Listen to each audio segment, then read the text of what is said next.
All right, good afternoon, everyone. Welcome to another great event here at Freelancers Hub. As always, I'm Joe Vasquez, the director of the Hub. We haven't had virtual events here in a while. We've been doing a lot of in-person things, especially with the nice weather outside. But we're back here online. Today's topic is cultivating a business owner mindset with our guest speaker today, Ms. Diana Zelvin, who we've had plenty of times here in the past before. We always love having her with us. And this topic kind of came up. We always discuss different things and just things I've noticed from different members of the mindset of how they present themselves, talking to other partners, other potential clients, where I know as freelancers, we are the independent workers. I know a lot of us in creative fields are a little bit more on the introverted side. So sometimes we can come off as shy, timid, maybe a little unsure of ourselves. We just want to focus on the work and not the networking aspect of it or the people managing aspect of it. But it's unfortunately a skill you do kind of have to learn because you are your own business owner. For that, you are the backbone of your business. Without you trying to drive to find more clients and find new opportunities and new streams of income, your business won't thrive, especially nowadays with so many complete unknowns going on, crazy things with the government, budget cuts, AI, so many things that people are concerned about. You really have to figure out how to stand out yourself through the crowd. So we're going to be talking a lot about that and more. This event is being recorded and will be emailed out to everyone later today. If you do have any questions, do write them in the chat, and I will be monitoring the chat just to make sure if anything. Generally, we do have Q&A at the very end, but if anything seems really important or very relevant, I will just briefly interrupt Diana and hopefully get that question asked or to clarify anything. Yeah, without further ado, hi, Diana. How are you? I'm great. How are you, Jalen? He's pretty good. Not too bad. I have a quick question for Jalen. Did you have a birthday recently? I did last week.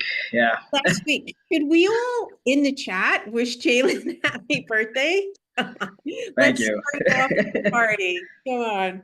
Thank you so much. Yeah, Never feel any younger, thankfully. Listen, I got, I don't know, almost 3 decades on you, so you're a babe in the woods. Anyhow, thank you, Jalen. So welcome everyone. Yeah, I wish him happy birthday. Thanks for joining Cultivating a Business Owner Mindset and a CEO mindset. We're going to be talking about both and the differences and how they work together. And, developing that mindset as a business owner and as a CEO can really be a game changer from how you shift to a freelancer way of thinking to a business owner. But before we jump in, I do like to see where everybody is tuning in from. So could you guys just put in the chat? I'm Brooklyn in the house. I do see some other Brooklynites. Let's see. Hudson Valley, Syracuse. I went to Syracuse, Seattle, Arizona, LA, Harlem, Virginia. Wow, Buffalo, Milwaukee, Canada, Maria. That's amazing. Connecticut, go Orange. Yeah, I went to SU for art. That's a whole nother talk. Washington, Miami, cool. Minneapolis, Minnesota, Jess. We love Jess. She's from Minnesota. Okay, cool. Thanks, guys. That's just really fun. We're all over the country. So now I know as a freelancer, and not everyone here is a freelancer. Some of you run small businesses, but for our purposes, because we're freelancer union, I'm just going to call you freelancer for now. But as a freelancer, you wear a lot of hats. Am I right? All right. You could put hell yeah in the chat. So we're gonna curse like sailors, like we always do, if that's cursing. But here's the deal, right? If you're juggling marketing, pricing, delivering your service, and planning for the future, you're not just a freelancer. You are the business owner. You are the CEO. You are the big boss behind the whole operation, right? Who feels me? So put in the chat, I'm the big boss. I'm the big boss, right? You're the big boss. Amen. So, and listen, workshops should be fun. So let's have some fun today. And we're going to be tuning up the dial. Elizabeth is the big boss. We're going to be turning up the dial on your mindset so you can start thinking like the brilliant business owner and the bold CEO you are or and need to be, right? So no more playing small, no more winging it. We are stepping into your leadership, strategy, and long-term vision. Who's with me on that, right? So hell yeah, put it in the chat. Hell yeah. Yeah, yeah. Okay. So what is the difference between a business owner and a CEO? And do you really need to be both? Oh, yes, indeedy, you do. As the business owner, you built the thing. What do I have here? Right? You chose the offering, you get the clients, and you generate the income, right? And business owners focus on sustainability, systems, and making sure the business runs, right? But most freelancers often act like employees in their own business. For real? Yep. And I have a lot of clients who are business owners, brick and mortar, and they really are employees of their business. And we're going to talk more about why that happens and how you can get out of that. But um, we can be busy, reactive, overwhelmed. Too often, we're not building for the long term. But in contrast, CEOs are visionaries, right? They're thinking long term and they're planning strategic moves for long term thinking, right? So they set the vision, they steer the direction, and they prioritize what actually moves the needle, right? And I have to break it to you, you need to be both, and you are both. You're not just doing the thing, you're running the whole shebang, right? And owning these two powerful roles can be really a game changer for you and your business. And like Jalen said, especially in these really uncertain, crazy economic times, it's really important to adopt this mindset set. And if you want your business to grow, even when things get rocky, you need the habits, you need the mindset shifts and the strategies that help you lead like a boss and build something sustainable. Now, most of you guys have mastered your craft, right? So kudos to you. I have yet to meet anyone who's not good at the thing, right? They're not good at their service or their craft. But you didn't go to business school, right? Or no one handed you a business manual. Am I right? And you may be crushing it creatively, but you're still wondering, how the hecko do I actually grow this thing without losing my marbles? Today, you're going to be getting the cliff notes to your mini MBA in being the kind of CEO your business needs. And we're going to break down 6 of the most important high impact habits business owners, CEOs, and entrepreneurs need to not only survive, but to really thrive. So first, let me I'm just going to share a little behind the scenes of how I made the shift to business owner and CEO from freelancer. Because I've been exactly where many of you guys are now. And some of you have heard bits and pieces of my story. But the first 10 years of my professional, oh my God, I just realized something. I didn't even introduce myself. I'm just going to introduce myself now. I'm a business coach, I'm a psychotherapist, and I help professionals build profitable businesses doing work that they love. Right. And when you stay till the end, you're going to hear, we're going to do Q&A, and you're also going to hear a special offer. So I wanted to say that I've been doing those things for 30 years, and I've helped hundreds of people grow their businesses and be successful. So I'm excited to be helping you guys today. The first 10 years of my professional life, I was a freelance illustrator. I did go to SU for art. And then after about 10 years, I changed careers and became a psychotherapist because I didn't like being alone all the time and painting. And I'm a people person. So that was the best thing I ever did. And since then, I've been doing a lot of cool things. But I'm not going to tell you them all because we don't have time.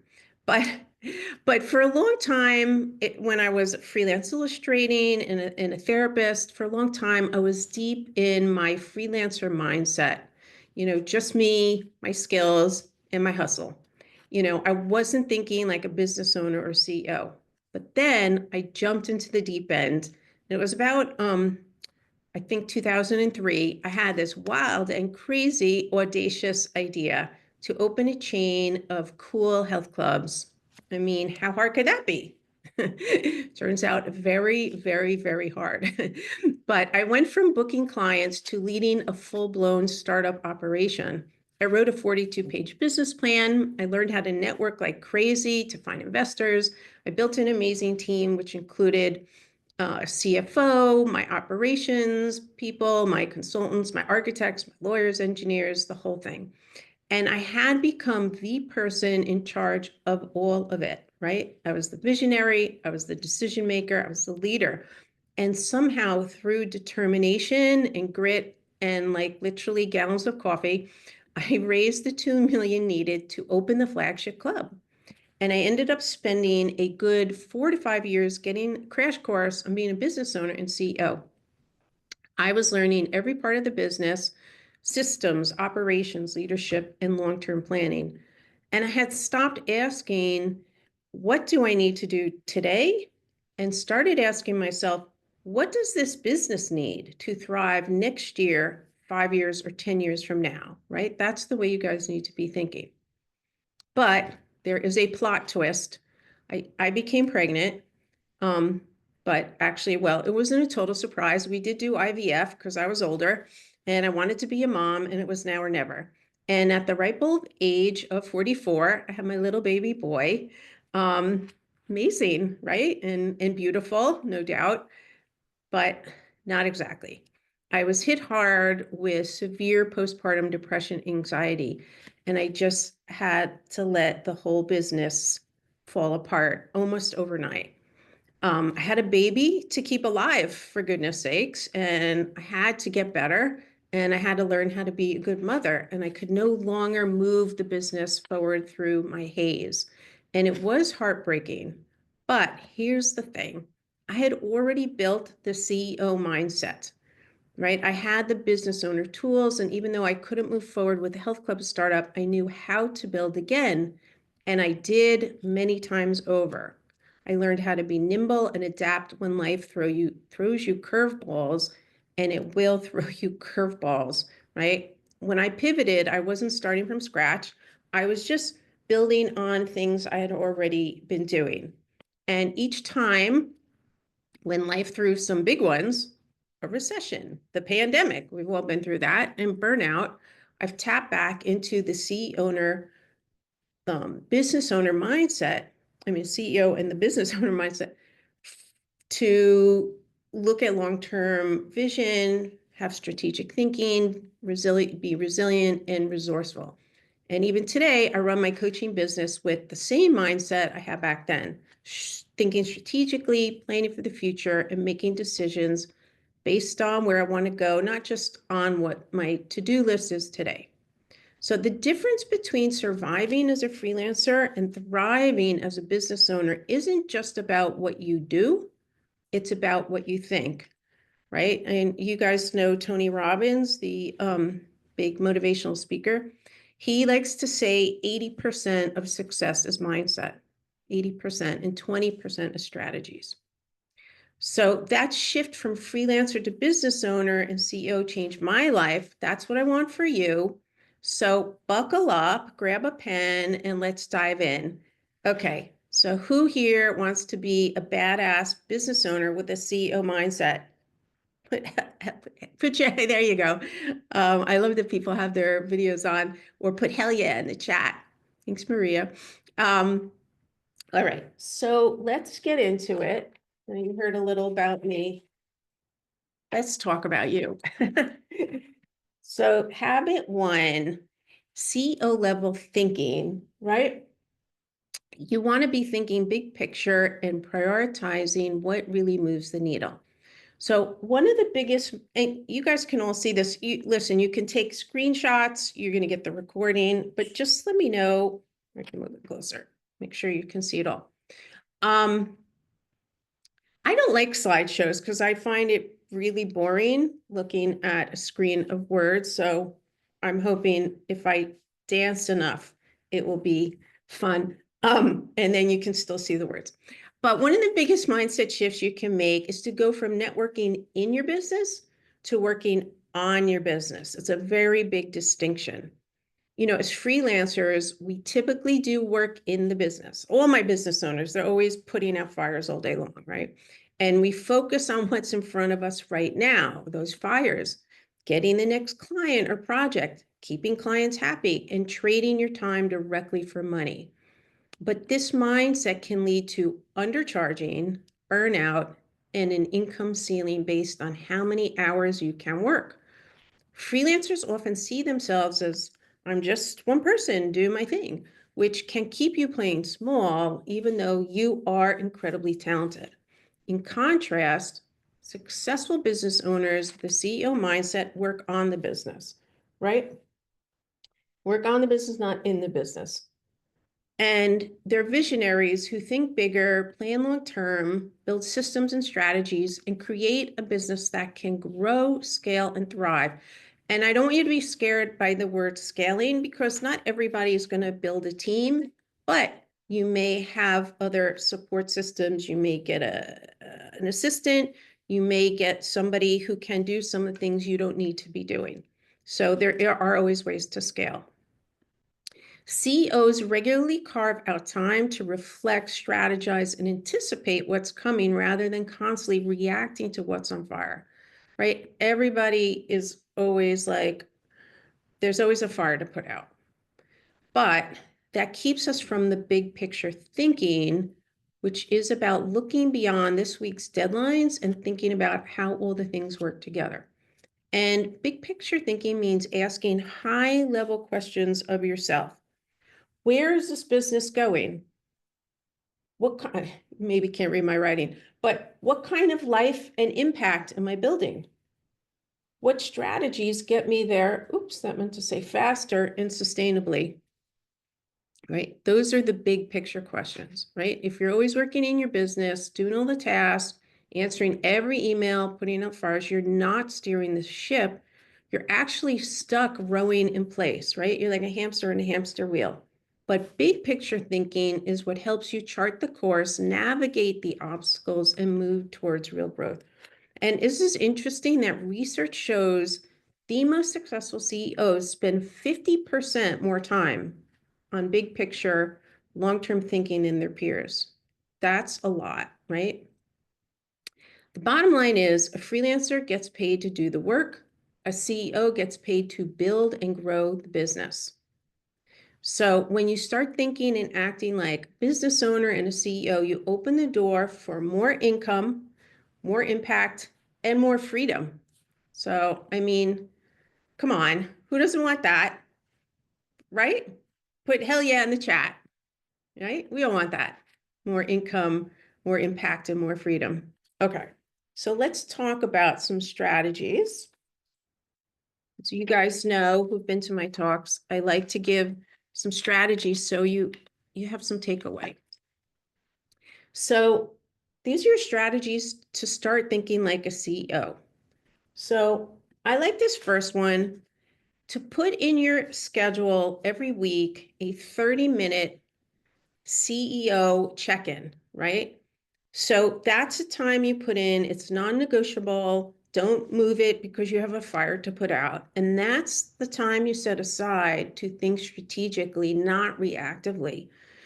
And yeah, so it's important to put in your calendar every week. You're going to assess the big picture. You're going to review goals, plan strategically, think creatively. And this is a very important question. What's the most important thing I can do this week to move my business forward? I'm going to talk a little bit more about that in terms of prioritizing. That's going to really help you prioritize, right? So be ruthless with your priorities, right? prioritize the big picture. Identify one or two high-level actions that move the business forward. And some of you guys may know, I love this book, Chill and Prosper, Denise Duffield. And in the book, she talks about one way to buy back time is automate, eliminate, or delegate the rest, right? Especially with AI, there are a lot of ways to really save some time. Delegate, maybe you hire someone fractionally. In other countries, virtual assistants are, you wouldn't believe how affordable, like it's beyond, it's kind of crazy. And for them, it's good money. And for us, it feels obscenely too low. But anyway, there's a book. I don't know if you guys, anyone know the book. It's called The One Thing. The one thing, it is in summary that the authors postulate that extraordinary success comes from focusing on the most important task, right? The one thing that will have the greatest impact. So instead of trying to do everything, you prioritize what matters most and give it your full attention. And that teaches you, how to cut through distractions, build better habits, and it creates a domino effect of progress by focusing on what really moves the needle. So the main question, the big takeaway from the book, and this may be your biggest takeaway from today. I didn't write it down, but I would write this down. What's the one thing I can do such that by doing it, everything else will be easier or unnecessary? So, okay, what's the one thing I can do such that by doing it, everything else will be easier, unnecessary? Maybe I can put that in the chat if people want that. Let's do that. Let's see if I have it here. I keep it on my desktop. See if I can, because I just think it's that important. Let's see. Okay, there you go. Now you have your $1 million question. That will really help you prioritize. So in other words, let's say you're like, oh God, I got to work on my website. I got to do my social media. I got to return emails, blah, blah, blah. You want to be thinking about what the one thing is. So maybe the one thing is right now, you really need some more clients. So you want to focus on the areas in the past that have helped you get more clients. Maybe it's networking. You guys know I'm big on that. Maybe you've gotten them through social media. So whatever the thing is, if that's what you need, that's your number one thing to focus on, right? And yeah. So, okay, now we're going to move into habit number 2. So develop a growth mindset. So first, I just want to kind of share what I mean by what people mean when they say growth mindset. It's a belief that your abilities, your intelligence, and your success can be developed through effort, learning, and persistence. That, it's not, sorry, I just blanked out. It's really weird. You guys ever have that? It's not, some people feel a fixed mindset would see that there's nothing I can do about it, right? That those things are static, right? But if in a growth mindset, if it can be developed, your abilities, your intelligence, your success can be developed through effort, learning, and persistence, then you view challenges and setbacks as opportunities to grow and learn, right? Failures are not just failures. You grew and you learned and you learned. It keeps you evolving. It helps you see possibility where others see obstacles. And that's very important. Is the glass half full or the glass half empty, right? It's full and there's more out there. And it gives you the resilience to lead through uncertainty. So, the fixed mindset, it's maybe more the pessimist. Like that's just the way it is. And that can lead people to being afraid of messing up. Maybe you avoid challenges or you give up more easily. You know, as you guys probably all realize, business is one long learning curve, right? All successful business owners make mistakes, all of them, and all encounter roadblocks, all of them, right? But those who adopt a growth mindset see them as stepping stones instead of setbacks. You know, I'm not going to lie, when I did the health club project, I did feel like a huge failure when I had the postpartum stuff. And it took me many years to look back and realize that I learned so much, that I learned and grew, and it informs everything I do now. So I no longer, and for a long time, see it as a failure. And the good news is a growth mindset can be developed. So let's talk about some strategies for that.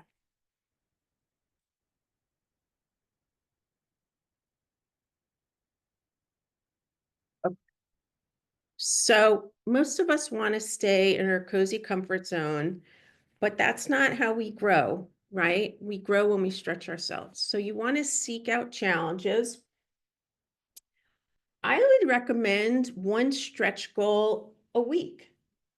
You know, what is something you want to do? You've been holding yourself back. Like, just go for it. What's the worst that's going to happen? You learn and grow. You may not get the outcome that you were planning, but you learn and grow, right? The more you practice doing hard things, the more resilient and confident you become. So, I'm going to say do it this week, right? Push beyond what feels easy, whether it's speaking up at a meeting, learning a new skill, or reaching out to new contact. Some of you might be on here who came to my master network like a badass at the New York City Small Business Expo. Okay, that was really stretching outside because I don't know, there were like 200 people in the room and I never spoke in front of such a large crowd. And I learned I'm good at it. It was so fun. I was so nervous and I probably had one of the best times I ever had.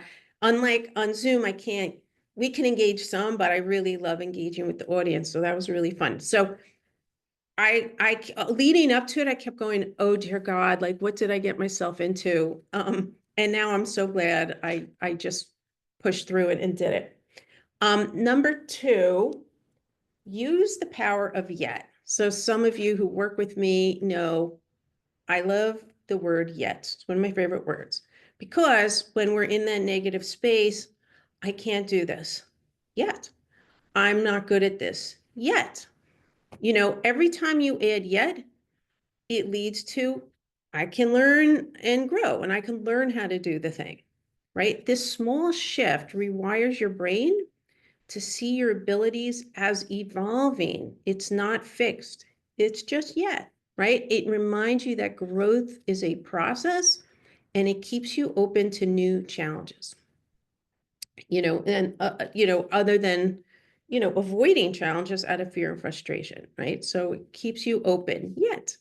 And lastly, I just talked about this, reframing failure as feedback, right?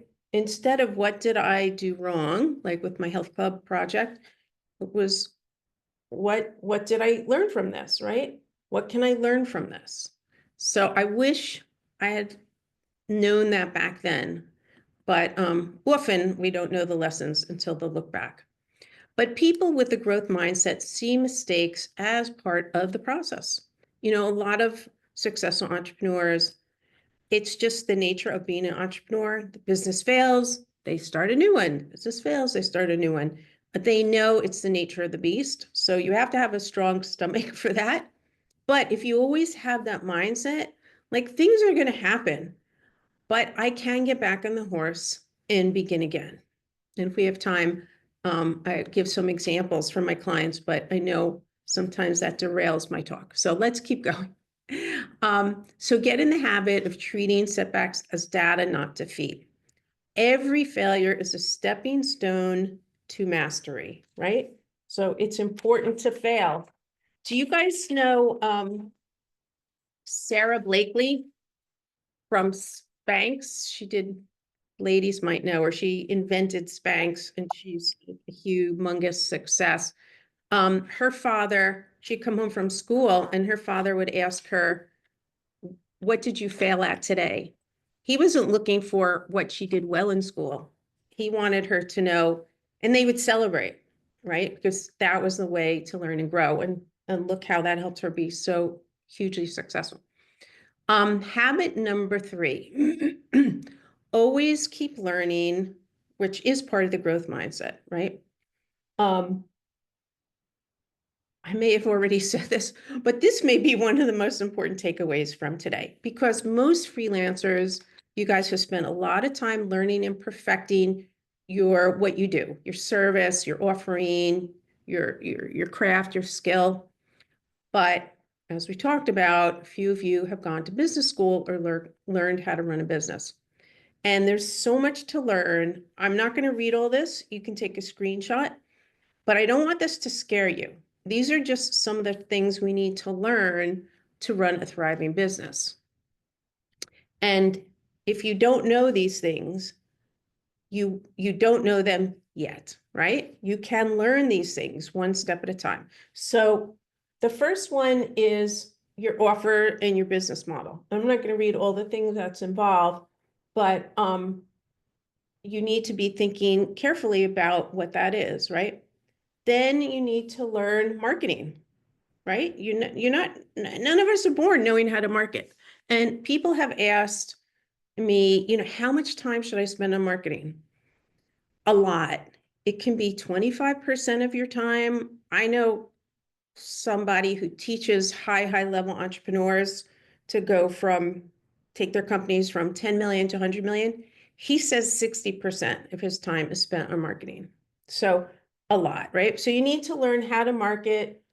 What are the best pathways for you? Because you don't need to do all the things. You just want to choose one that works well for you. It could be LinkedIn, it might be networking, it might be Instagram, TikTok, you might have an email strategy.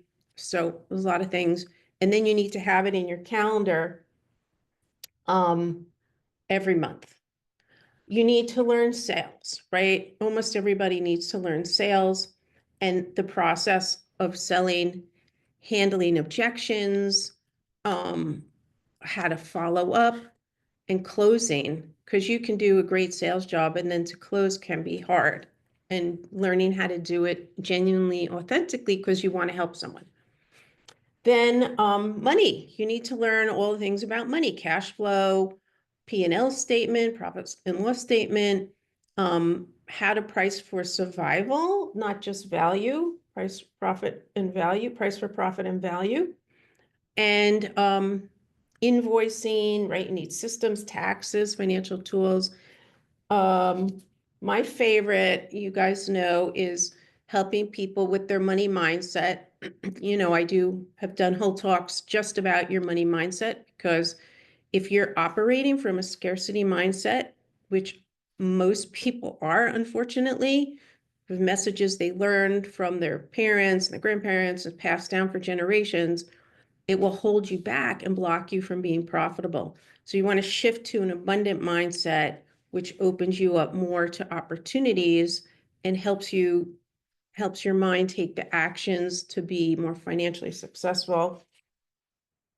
And then you also need to learn systems and operations, right? Project management, workflows, productivity tools, how you onboard and offboard clients smoothly, and automating tasks and things like that.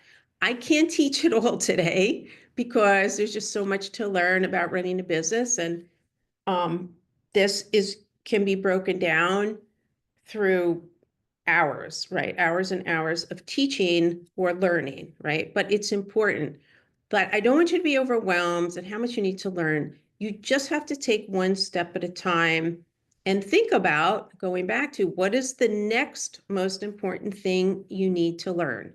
What is the next? You don't have to learn it all at once. You can't. It's impossible. And work on moving your business forward, just one thing at a time. And stay curious and always be learning. When I was doing the health club project, um, I was a therapist and I was like, I don't know anything about entrepreneurship. So I took a class on entrepreneurship. I did everything the instructor told us to do, and he was very successful. So I felt like I was doing the right things.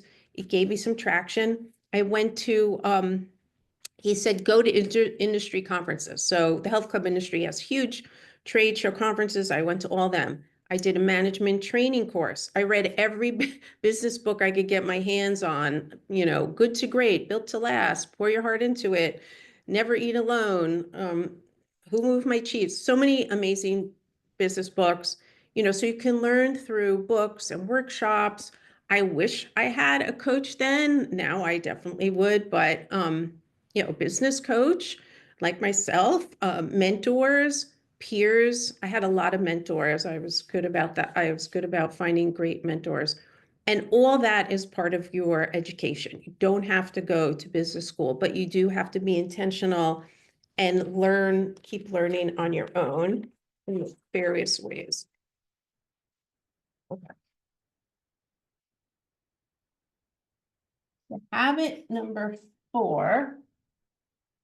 And some of you guys know that I have habit number 4, tackling imposter syndrome and building your confidence. It's essential for cultivating business owner and CEO mindset. And some of you guys know, I've done a lot of talks, a lot of workshops on imposter syndrome because it's such a big topic. The research is that 80% of the population struggles with this. And so I I can only give you the cliff notes today, but it is really important to address because it's not just, but let me first just say, what is imposter syndrome? It's the feeling that you're not qualified enough, you're not experienced enough, you're not capable enough, you're not good enough, right? And that eventually people are going to find out you're a fraud, right? But at the bottom of it, it's like, I'm not capable enough and I'm not good enough. And that affects all areas of our life for sure. But it's not just a personal struggle, right? It's a professional liability because when you feel you're not good enough, what happens? You hold yourself back from opportunities, you undercharge, you over deliver, right? You burn yourself out by over delivering. You avoid and procrastinate. You are perfectionist, right? That's the over deliver.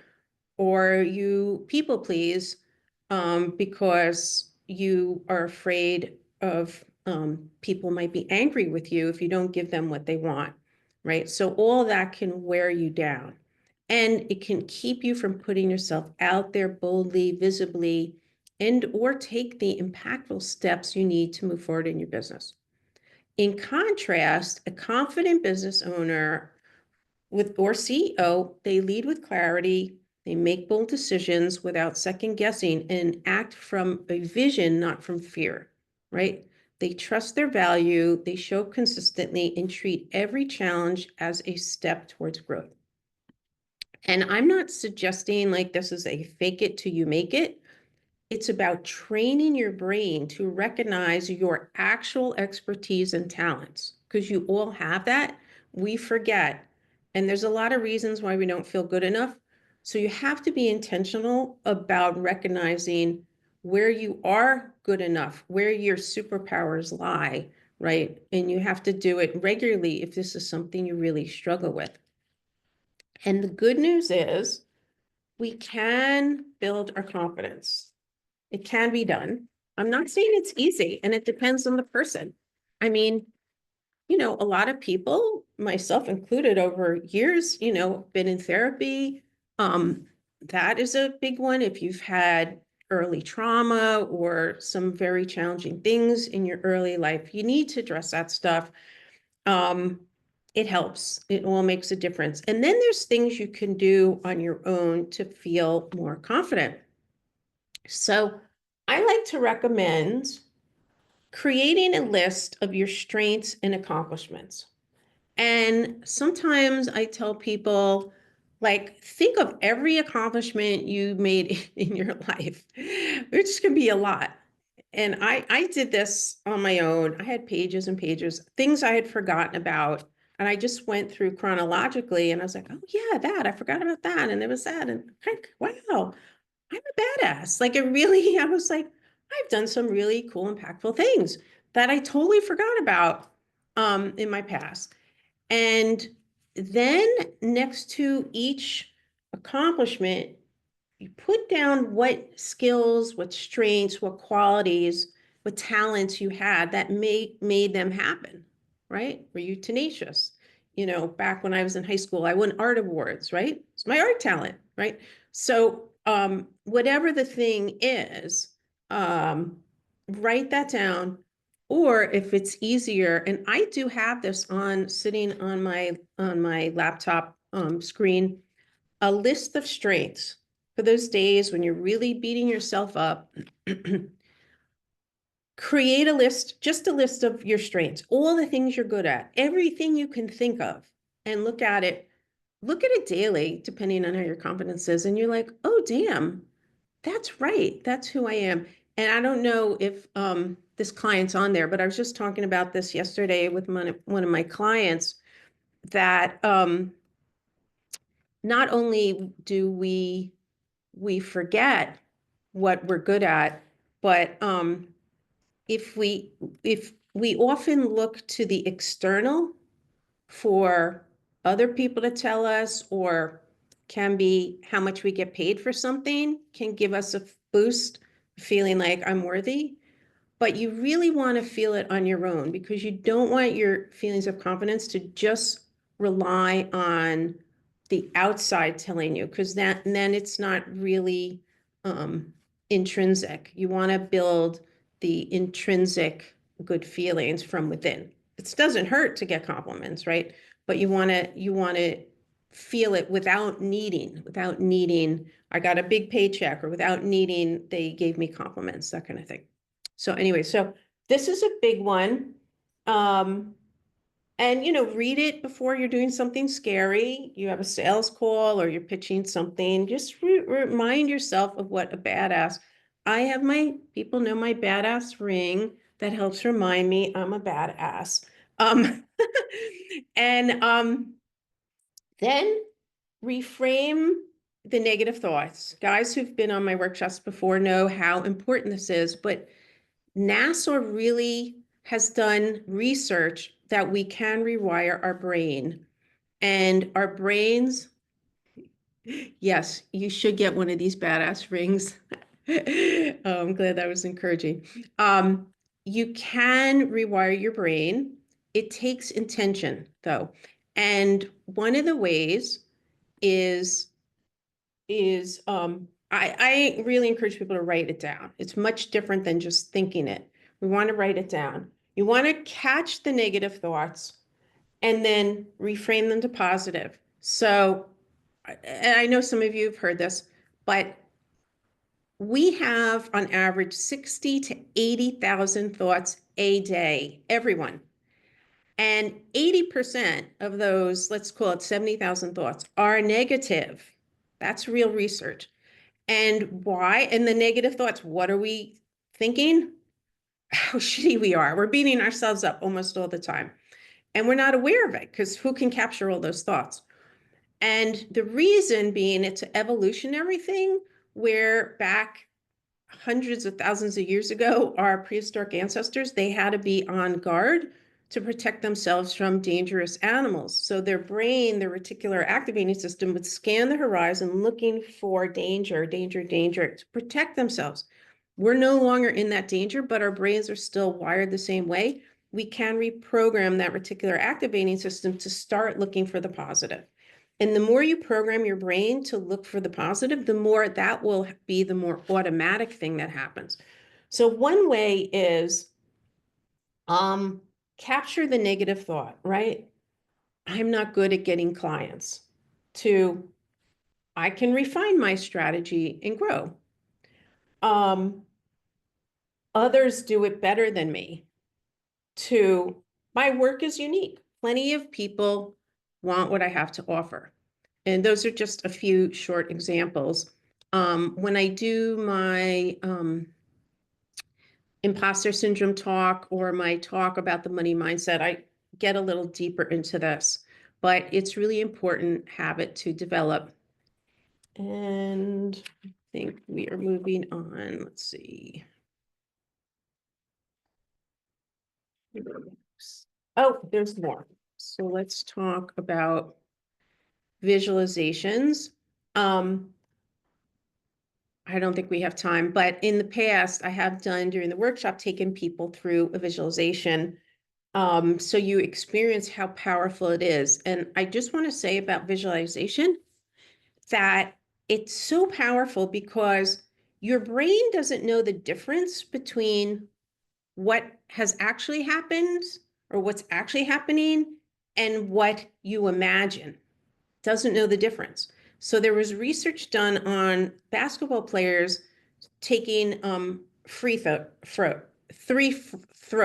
You can't say that. Free throws. And the basketball players who practiced, they increased their, I don't remember how long they practiced, but they increased the free throws 24%. The ones who didn't practice, they just visualized it for the same amount of time, whatever the time was, improved by 23%.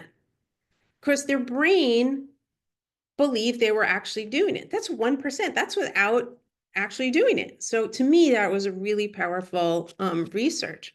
You know, visualization, it's a tool to bridge the gap between where you are now and who you want to become. It's a great way to manifest, you know, all the things you want in your life. It's a great way to picture how you're going to handle difficult situations.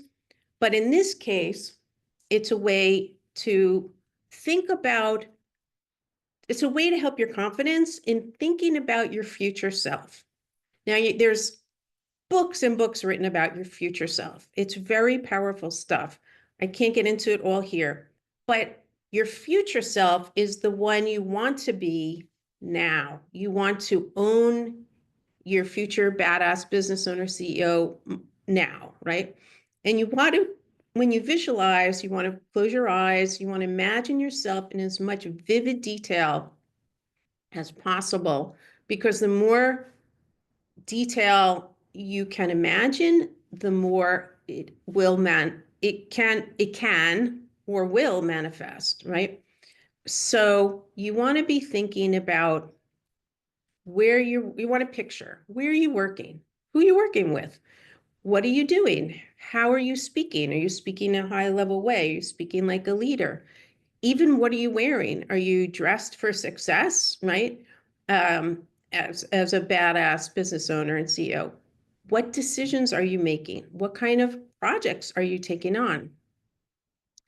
And let's see if we have time. I want you guys, I'm going to take maybe less than a minute. If you have pens, I want you to write down what's one decision or one action you can take this week as your already confident future CEO self. Just one decision, and write it down and commit to doing it.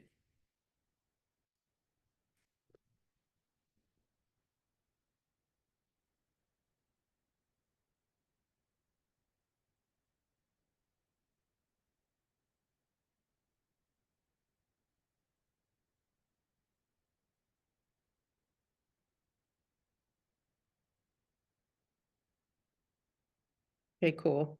And or work on that later. What I wrote down, just to plant some seeds. So I told you I did that. For me, was a big talk, 200 people.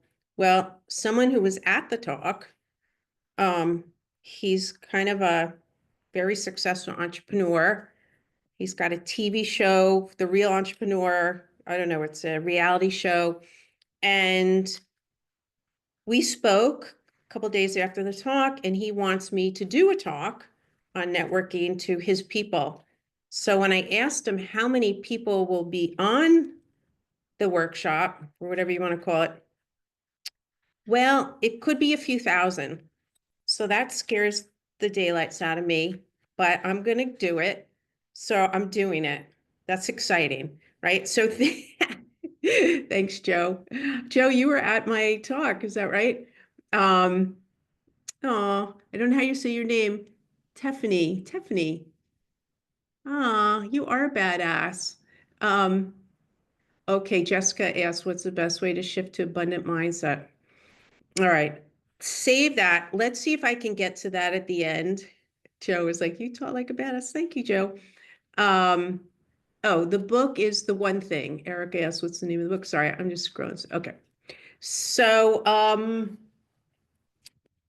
let's see. This is about visualization. Anything else in here? Every day, 10 minutes, picture yourself as a confident CEO who charges what you're worth, right? Picture, okay, this is my other favorite manifesting thing. Jim Carrey, when he was poor and living out of his car, you know, the comedian and actor, he wrote himself a check for $10 million. When he got his first movie, Dumb and Dumber, which was pretty dumb, I have to say, um, guess what he was paid? $10 million. He carried that check around, right? He's big on manifestation and visualization. Charge what you're worth, make bold decisions, right? Take on challenges and opportunities. Yeah, so we talked about this. Who are your clients? What are you saying to your clients? I like what are you wearing? Because since the pandemic, we've all been showing up a little more casually, which is totally fine and appropriate depending on the situation. But I think if you really want to step into this for meetings or whatever, you want to feel cool and badass, and you don't have to be fancy. Okay. Um, let's go to habit number 5. One of my, oh, Joe wrote, love that story, wrote himself the check and used to drive the streets of the neighborhood he wanted to live in. Oh my God, that's cool. I didn't know that part. Okay. So some of you were at my master, like a network like a badass or be a badass connector. So you guys know I love to talk about networking. We don't have enough time, but for any of you who have not been to my talk on that, we have some other things planned. Even Jalen and I were talking about some things we might do at the Freelancers. But at the end, you'll get my email and I can let you know when the next one, if you're in Hawaii or Minnesota or Seattle or wherever, that will be on Zoom as well. But what's really important to remember is you are in the business of building relationships. I don't care what you do. It doesn't matter what you do. This is what you do. Build relationships because that will be the key to your success. And nobody says that better than Keith Ferrazzi. He wrote a seminal book that changed my life. I read it when I was doing the Health Club Project 20 years ago called Never Eat Alone. Never Eat Alone. I followed everything in there. I've even had exchanges with him. He's a super connector, and he came from, you know, his parents were blue collar. He came from nothing. So anyone can become that, right? Your network is your net worth, right? Your network is your net worth for real. Nothing grows a business faster or more sustainably than our relationships. Networking isn't only the best marketing strategy, and I believe that it is, it's a mindset, right? Successful CEOs know that their network is their most powerful business asset. It opens doors to referrals and partnerships and investors and donors and funding and support and all kinds of opportunities. Yet so many freelancers hit a plateau because they believe they need to figure it out all alone, when in reality, business is built through supportive relationships. I have so many stories personally. Everything I've accomplished really came out of my relationships, like really everything. And if you keep things to yourself, like then no one will know what you're working on. And then how can they support you, right? So you got to talk about it. And whether you're reconnecting with people in your existing network, which as part of my talk, I do talk a lot about networking within your existing network. People don't think about that as networking. But you really want to leverage your warm market because those are the people who know you best. And everybody wants to work with people they know, like, and trust. or whether you're meeting new people, consistent outreach is what keeps that engine of your business running.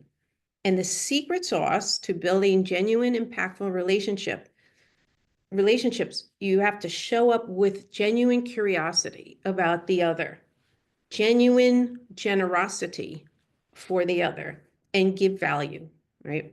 Outreach is how to stay on top of mind. It's how you attract collaborators and clients and ambassadors and all the people. And it's how you shift from being reactive to proactive if you're nurturing a web of support that helps your business grow, even when you're not even in the room. So, of course, I can't teach it all here. I will, and I feel bad for those of you who did come to my expo talk. I got the hook. I went on too long, and I didn't even get to talk about half of the networking strategies, but I will be doing more talks on this, so no worries. So network within your current network is what I talked about, meaning reach out to people you know, set up calls, set up meetings, tell them what you're doing, and see what you can do for them.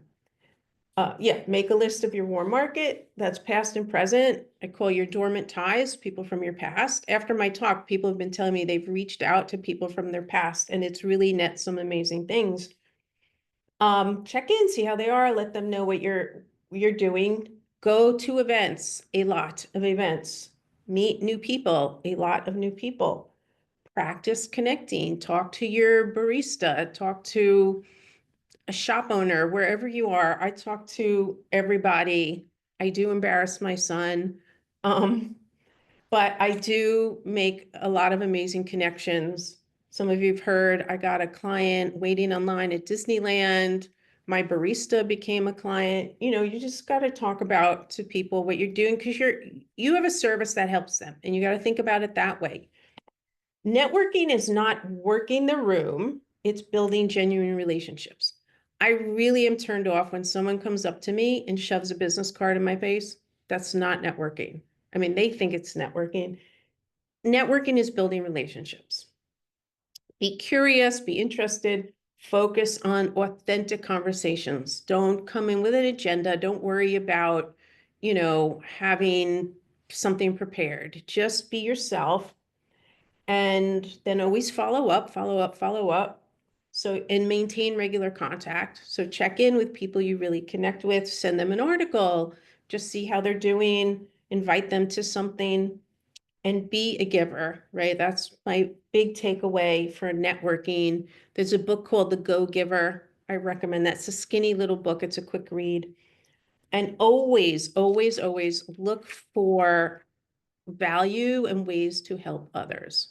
That is the theme of the Go Giver, and that is very important. And we get to habit 6.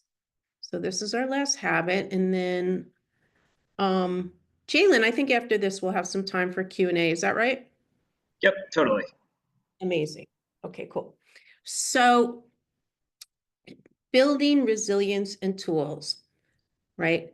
And resilience is the ability to weather uncertainty, recover from setbacks, and manage the emotional roller coaster of running a business, and is essential for CEO mindset.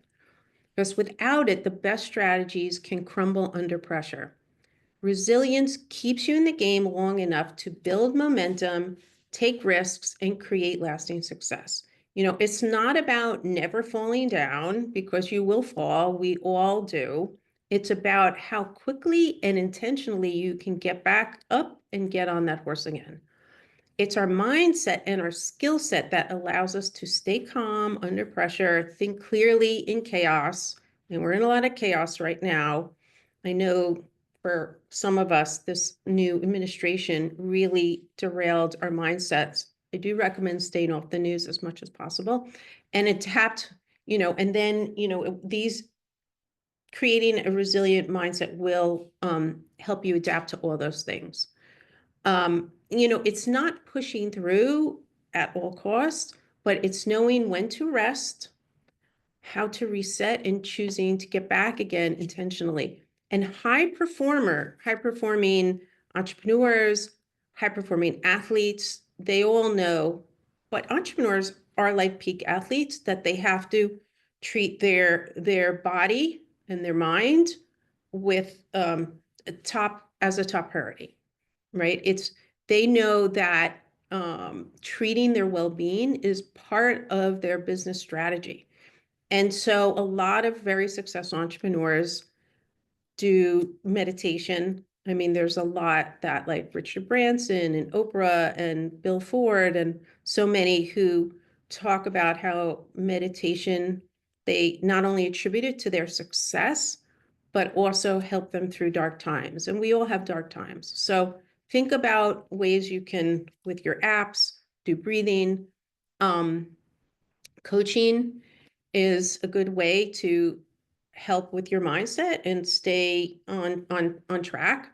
Therapy, obviously I'm a big fan, to working through the hard things, and we need that. And I think the pandemic helped take away any stigma. There shouldn't be stigma. Everybody suffers. Who hasn't suffered in their life? I haven't met that person.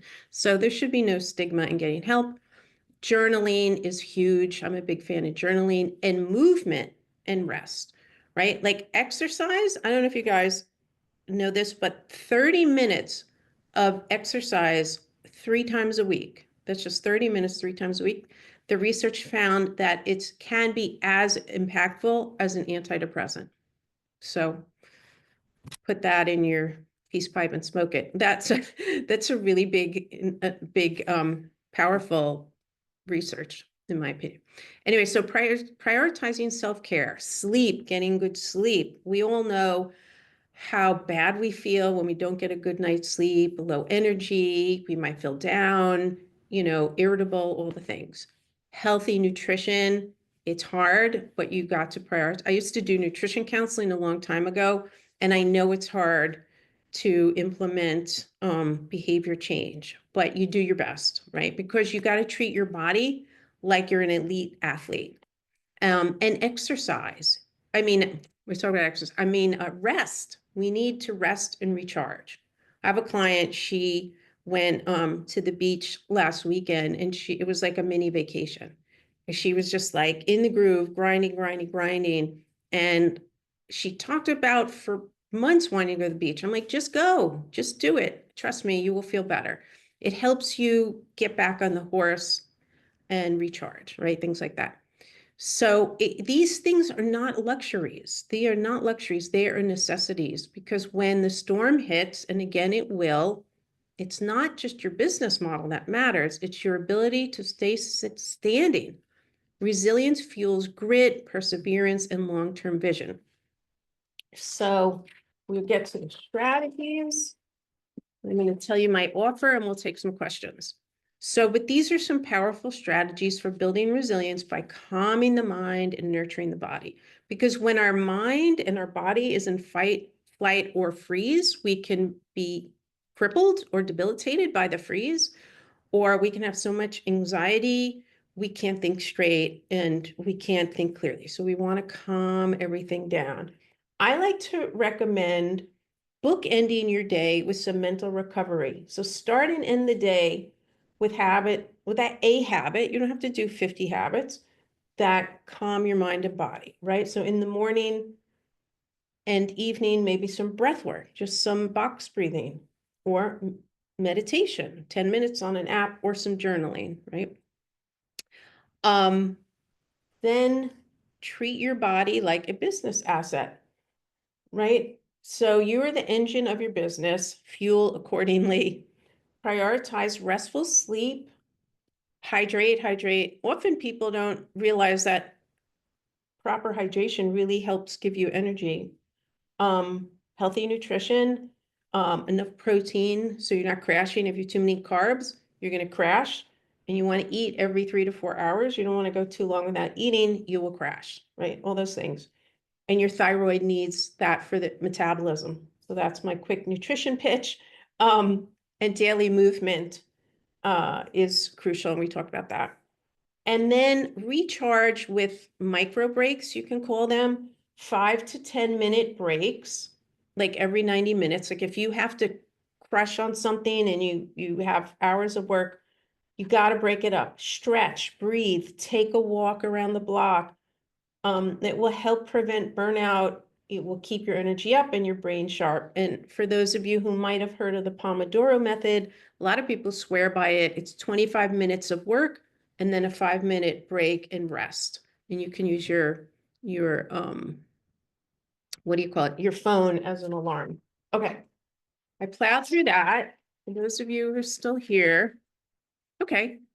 Still got a bunch of folks. So let me just quickly tell you, okay, I forgot to introduce myself in the beginning, but again, I hope you guys learned a lot today. I'm Dinah Zelvin. I'm a business coach and psychotherapist who helps professionals build profitable businesses doing the work that you love. And, if any of you want some help directly from me, I am offering, some of you know my offer, it's only for people who are at the workshop, a handful of one-on-one brainstorming sessions, or for people who are looking at the recording. It's open to you. And it's for people who want more help growing your business. And in this time, we're going to dig deeper into your business to look at what's working, what's not working, and what you really need to focus on to move the business forward. And then we'll discuss how I can actually help you get there. So if you're looking for more comprehensive coaching, you want someone in your corner making sure you can implement and execute over the next few months, we can talk about what that would look like as well. And, growing your business and being more successful is what I specialize in and how I help my clients get results.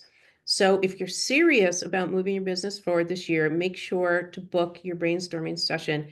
And just a quick thing, I really want people who really want this time because they are in high demand and there's only one of me and there's a lot of you. So if you don't want it, don't sign up. If you have to cancel, please give me two days notice so other people would want this time for sure. And just show up to be ready. And because we're going to be working on things you're going to start implementing. So that's it. Questions. Oh, Joe said Pomodoro apps lifesaver. Erica, you're welcome. You're welcome, Erica. Jessica, you're welcome. Angelica, Angelia. Joe, Shop, thank you so much. You're a badass and greatly appreciate you. Oh, thanks, Joe. I look forward to talking with you. I hope we meeting? You should meet. So yeah, who here? Someone had a question earlier about, I think it was how to create abundant mindset. Is that right? Yes. Yeah. Or what steps you can take to start building that. Great question. Start with a gratitude journal. So write down all the things you have in your life, no matter how minuscule, like you have family, you have friends, you have a bed, you have food in your refrigerator. I have 2 cats. I live in a great neighborhood. I love my community. I love my local baristas. And that starts teaching your brain of all that you have, right? You have a lot more than you realize. It's not about money per se. It's like what you already have. Our riches are what we have, right? Our relationships, you can be rich in relationships. And so gratitude journaling is one way. The other way, and you'll have to do my money mindset talk, but is you really want to capture the negative thoughts you have around money. Maybe you heard growing up, money doesn't grow on trees, or I'm not made of money, or um, rich people are bad, or what is that common one? I can't remember, but you got to take those phrases and you got to rewrite them. You got to journal it out. What you could say is, there's plenty of pie to go around, right? Most people think they're in competition with other business owners, and there's plenty of pie. There's hundreds of millions of people in the world and in the country. And so you want to always reframe, the scarcity, which is what maybe your parents went through, or your grandparents, your great grandparents, to where is your abundance? So those are a few quick ones. Oh, The Artist's Way. Yeah, that's a good one. Would you recommend the meeting for a new business owner, or is it already? Oh, what meeting? Oh, the brainstorming. No, it's for I love new business owners. I love helping people. I think one of my clients is on here. She's got a new business we're working on. And she's crushing it. I don't want to embarrass her, but you know who you are. Um, so yeah, is there anyone, great Joe? Anyone, Jalen, do you have any questions? If the people on don't, or if you guys do, please put them in the chat. I mean, I don't think so as of right now. Sorry, just to checking a message just from my boss, but Oh, someone asked if you would recommend your one-on-ones for someone with a new business, or is it just preferred for someone established? Just looking. yeah, that and yeah. So I love startups. Having done, you guys heard my health club startup, but I've done other startups that did happen. And I also want to say, see, 35 of you on here. If you sign up for the brainstorming session, um, I should mention this. I'm also going to be talking not just about your business and what it's like if you want to do some actual coaching with me, but I am going to be starting a group, and it'll be 8 weeks, and it will have some of the list of things you need to learn as a business owner. So you can find out more about the group as well if you have interest in doing something like that. So, thanks, Fred. And I appreciate Fred was at the Small Business Expo, and he gave me such a nice shout out on LinkedIn. Um, those are good. I recommend. They had, Fred, what they have, like 15,000 people were at the whole expo. So if you want to network, I think there's one, I'm going to be there. Not as big as that one. This one is more New York City centric. It's Small Business Month, I believe, on Thursday, at somewhere on Fifth Avenue. But next Thursday, May 29th. I think it's the SBA is hosting it. I went last year, it was really good. So, get your buns. It was packed, but too loud in the networking room. I know, Fred, it was. I know. We had to turn people away. We closed the doors.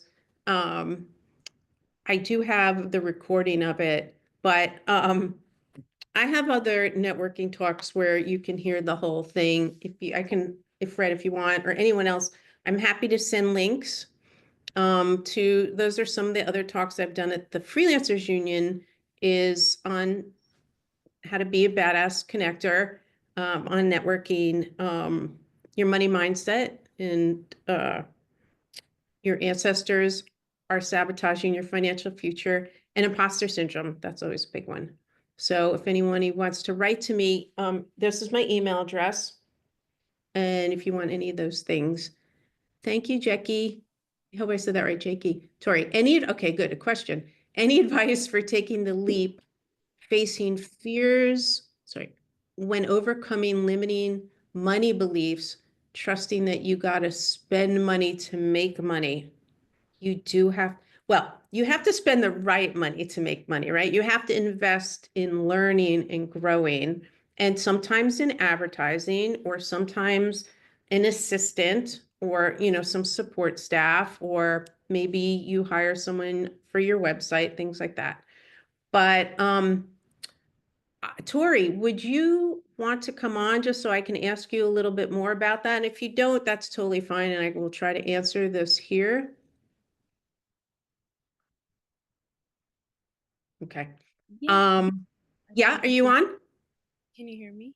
I can hear you. Thanks for coming on, Tori. So when you say any advice for taking the leap about facing fears when overcoming and limiting money beliefs, can you tell me more about that? What you're grappling with that? Okay. I think the bulk of it is just changing my mindset around what it means to release the stress and sort of anxiety that comes from making the investment, and Mm, kind of also trusting that, the investment is worth it, or like, as a necessary step to move forward and to grow in any case, I have to be able to put myself out there in a bunch of different ways.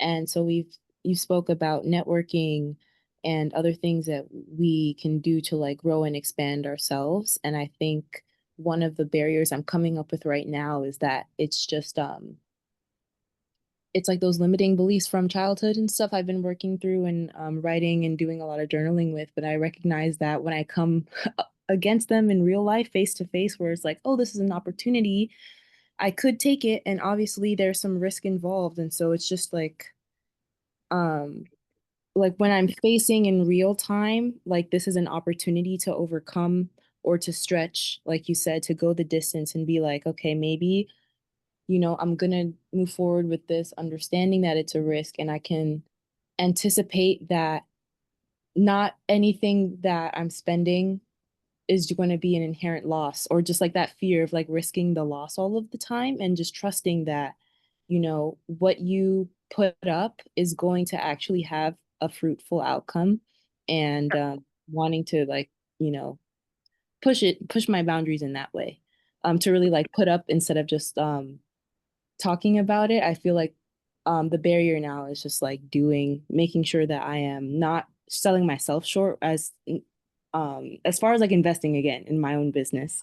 all right, great. No, thank you so much, Tori, for your vulnerability and sharing what you grapple with. And I'm just going to take a leap here, and you don't have to answer, you could just file it away. But I suspect in your life that you may have had some loss or deprivation. It could be money, it might be love, but something, I feel like the rug might have been pulled out from under you, or you might have lost something. And so there's something about it's hard to trust that investing in whatever the things are is going to be worth it. And there are no guarantees. I mean, it's true. Like I have, myself included, like I have spent money on some programs I never completed, I never finished. But each one, I always learned something. There was some takeaway. And the ones I did complete or finish were a better fit for me. And it is hard. You don't always know, but you almost always will learn something that will benefit you. But it's a mindset shift around thinking, is it worth it? You have to think, whatever you learn is worth it, right? You have to think, you want to be strategic about where you invest your money on growing and growing your business, but there are no guarantees. So there is a leap of faith. And, and then there's the thing, like sometimes you get out of something what you put into it. So there's that. But I think you whatever you learned probably growing up, and I say that because not only with my therapist hat on, it's always about our childhood, but that our relationship with money is formed by the time we're 7. So we really, like, we're not born having a scarcity mindset, but so we learn something early, whether we see what's happening with our parents or we've heard different messages. So if you and if you want to meet, if we're talking, then I can try to get a little to the core of, I feel like there's something there that is the block into thinking either, and it could also be that the block could also be, do you deserve investing that money in yourself, right? And there's a lot of factors in what you're grappling with. It's understanding that you can't figure it out alone. Like no one's born knowing how to run a business, like no one. And I was just talking to someone recently who did go to business school and they still didn't teach. I was shocked. I didn't go to business school. They still didn't teach like how to do a profit and loss statement. And I was like, really? How is that possible? So even if you go to business school, you learn theory, but real world experience is the best teacher. And so the failures are where we learn. So you take sign up for something, you take a course, or you invest in a consultant or someone to do your website, and maybe you're not that happy with it. So just for example, when I was doing the health club project, I didn't know how to write a business plan. I thought, I can't. So I did invest in hiring someone to write it for me. And it was a disaster. And I spent a lot of money, but it wasn't a waste. Why? Because I learned that I could do it. I had a better consultant. No one wrote it for me the second time. And that built my confidence. Like someone who never wrote a business plan, I could do the research as long as they told me what I needed to research. And someone taught me how to look at the numbers. So I could learn how to do the numbers. And it really was much better. So I'm glad I paid somebody and I failed with that business plan, because I would never probably, if he did an okay job, I would have tried to raise money using that, and I wouldn't have raised the 2 million. And so you really got to kind of think of it that way, that none of it is a waste. None of it's a waste. Because, and I always like to say, people make the decision they need at the time with what they know. That you can't be where you're not. So you make the decisions based on the information you have. And that's really the best we can all do. But just keep shifting to, it's all a growing and learning experience. And if you want to sign up, we could dig a little deeper into, your money mindset issues. I'd be happy to. Is that any of that helpful? I know I Yeah, said a lot. great. Thank you so much. Does Cool. any of that make any sense or resonate in any way? Yeah, I definitely do think it comes down to just being able to have that mindset of it is worth it, and it's not every loss is a fatal loss. I think that's what it is, because yeah, it's kind of the safety or the lack of safety thing, where it's like the fear of I won't be able to come back from this if this does go wrong. Especially as someone who's in the early stage of their business, I find myself in a place where it's very easy to be like, should I go full throttle? Is this somewhere where I need to um be more reserved in terms of like longevity for sustainability when it comes to getting myself established, and just thinking about what's the right decision to do with the finances that I have currently. And so, again, like just, yeah, it probably really just is about the move that needs to be made, or any next move is still going to be beneficial because it's going to be teaching me something. And I think that's just something that I have to drill into my head over and over again. That's it. Yes, drill it in, write it down every day. Every day I'm growing and learning. This is not a failure. I'm growing and learning. I always find when people do something new, there is no failure, because two things happen. You grow and you learn. That's it. If you can see it that way, there's actually no such thing as failure. But though, you do got to stick with something, and it may evolve into something that you weren't planning, but it may be better than you had originally anticipated. A lot of people do give up, and they give up too soon. And there's a chapter in I was just talking to somebody about this yesterday. I love all these business books, but Think and Grow Rich. I don't know if you know this book. It was written in the 30s by Napoleon Hill.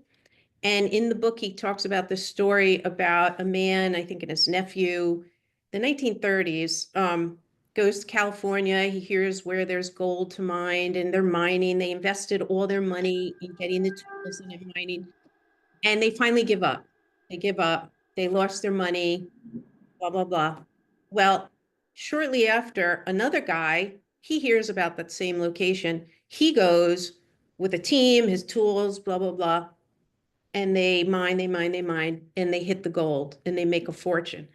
And the moral of the story is that the first guy and his nephew, they were only 3 feet from where the second guy hit gold, 3 feet away. And I think that's what he says in the chapter, that people give up. It's a metaphor that we're all 3 feet away from the success, and most of us give up because it's hard. Like, I'm not going to lie. Get a job, and not that getting a job is easy, but having your own business, it's hard, right? But if you have the tenacity and stick with it and get the help that you need, because you can't go it alone, you can't learn all these things alone. So you may be 3 feet from hitting gold is one way of thinking about when you do investments. And then you'll have stories to tell like me. Like I would have never told that health club story, you know, 15 years ago as a badge of honor, but now I'm really proud about that. I felt so ashamed. And, something called recency bias. We often base our decisions on if we failed, we're like, oh, we're going to fail again, or something went wrong. Oh, God. But you really have to know that's part of the beast, right? Is the ups and downs. And that we will all have them. And so it's just how do you get through the downs, right? But yeah, if you want to talk further, sign up. And I see, do we have time? Kate had a question. Yeah, we are at time, but I do want to get Kate's question answered, so feel free. Read that question. That'll be the last question. Can you please speak more about the shift from working in to working on the business feels like the biggest challenge right now, and starting a new business, jumping back and forth between these two with limited startup resources? Yeah, so working in your business is really, I got to answer all these emails. I got to, actually, Kate, if you could come on, it might be easier if I know what the business is, so I can give you an example of what in the business means as opposed to on the business. Are you able to come on, Kate, for a minute? She said she's in the library right now. I'll speak a little bit on her behalf because I know who she is. She Oh, does okay. pretty much like video production. She's starting out with a business partner of hers. They're doing like a lot of video production for, I guess, other creatives, other small businesses, and things like that. Great. Okay, perfect. Thank you, Jalen. I actually have a client, or I've had two who do video production, and it's starting with the end in mind. Like, so thinking, working on the business and thinking big picture, I do like to start with a financial goal. People often are like, how much?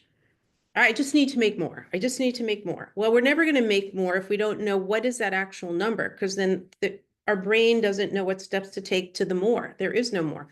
You want to know exactly in a year from now, how much do you guys want to be making in your video production? So I'm just making this up. Let's say you want to be making 10K a month. Then you reverse engineer. So this is big picture thinking.